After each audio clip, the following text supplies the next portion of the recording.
Breaking News Kompas TV masih kembali untuk Anda saudara dan kita akan lanjutkan perbincangan bersama dengan Agung Baskoro, Direktur Eksekutif Trias Politika Strategis. Mas Agung, masih tersambung? Siap. Ya, Mas Agung, kita melihat tema dari Puncak HUT ke-17 Partai Gerindra ini adalah berjuang tiada akhir.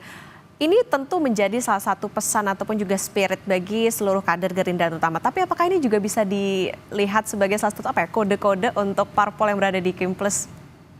Iya, otomatis karena memang kita tahu di Gerindra ini kan polanya pola military way ya Mbak Okta ya. Jadi sedikit banyak Koalisi Indonesia Maju Plus akan juga dalam artian selalu siap dengan fatsun military way tadi.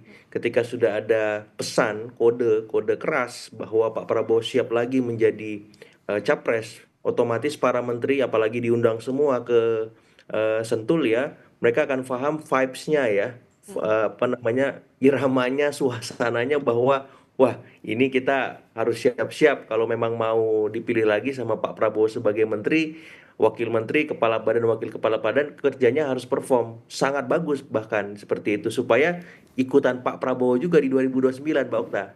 Jadi vibes itu yang saya kira akan menular di kabinet supaya mereka benar-benar kerja seterusnya agar dalam tanda petik dipakai Pak Prabowo terus.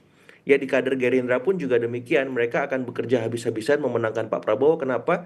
Karena kalau misalnya Pak Prabowo kembali terpilih di 2029, insentif apapun akan diterima dan akan mereka rasakan juga, baik secara politik, ekonomi, dan bidang-bidang lain semacam itu. Dan partai ini akan terus membesar.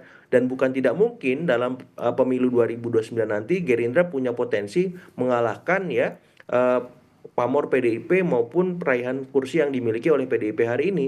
Kalau PDIP tidak berbenah, PDIP tidak bekerja lebih keras menghadapi Partai Gerindra sebagai pemegang kuasa di pemerintahan hari ini seperti itu. Artinya bisa menjadi apa ya, salah satu mendorong begitu PDIP untuk ya ibaratnya berpasrah begitu untuk bisa bergabung bersama dengan parpol yang lain dalam koalisi yang besar ini. Ya, PDIP saya kira punya DNA sebagai oposisi maupun berkoalisi semacam itu, dan dalam situasi semacam ini PDIP pernah membuktikan juga bisa terus berada di top ya, menjadi juara satu dalam pileg semacam itu. Jadi saya yakin PDIP akan punya strategi-strategi khusus untuk mensiasati posisi mereka yang hari ini di luar pemerintahan, dan harapannya memang publik bisa bersama PDIP karena mereka akan menjadi garda terdepan yang akan mengawal pemerintahan. Kalau misalkan akan konsisten terus berada di luar. Tapi bila sebaliknya mereka masuk ke dalam, di mata publik nilai tawar mereka menjadi turun, Mbak Okta.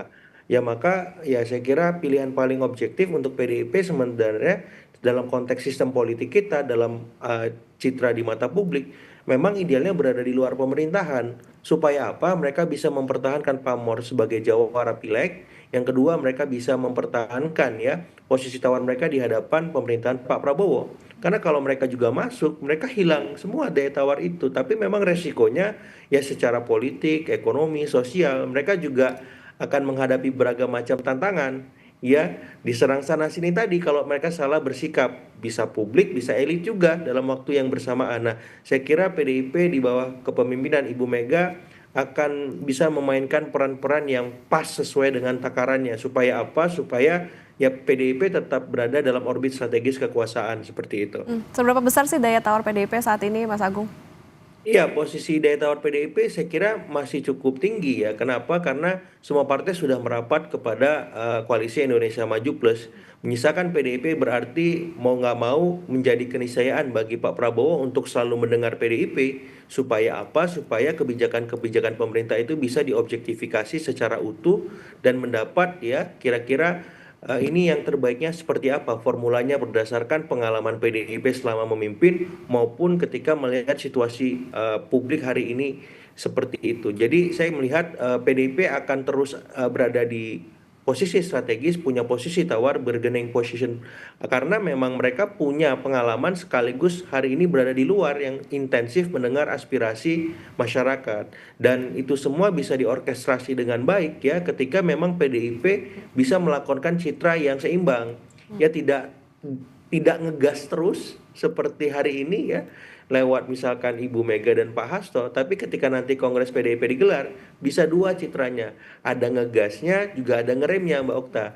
Sehingga ke depan ya Kongres PDIP akan menentukan arah kebijakan PDIP ke depan beserta pengurus-pengurus bersamanya gitu. Ketumnya siapa, misalkan Ibu Mega. Sekjennya ini akan menentukan bendumnya dan seterusnya karena ini yang akan membuat ya semacam jembatan politik apakah bisa terhubung dengan pemerintah atau malah terputus seperti itu. Dan saya kira lakon itu yang akan bisa dimainkan oleh PDIP ya dalam tanda petik ya setelah ketumnya Ibu Mega kalau bisa sekjennya yang bisa ngerem ya sekjennya yang bisa berkomunikasi intensif dengan pemerintah supaya apa lakon dua itu bisa dimainkan. Uh, Strategis di mata pemerintah juga strategis di mata publik seperti itu. Oke, ini nampaknya memang di ulang tahun ke-17 Partai Gerindra ini banyak kejutan yang ini juga selain tadi kode-kode untuk Parpol Kim Plus untuk supaya tetap solid penjaga bagaimana visi untuk memajukan Presiden Prabowo sebagai capres di 2029 tentu ini juga nampaknya menjadi kode untuk bisa ayo siapa lawan politik yang sepadan yang apple to apple dengan Presiden Prabowo nanti di 2029. Ya Mas Agung tetap bersama kami, saudara. Oke. Breaking News Kompas TV akan kami lanjutkan usai jeda.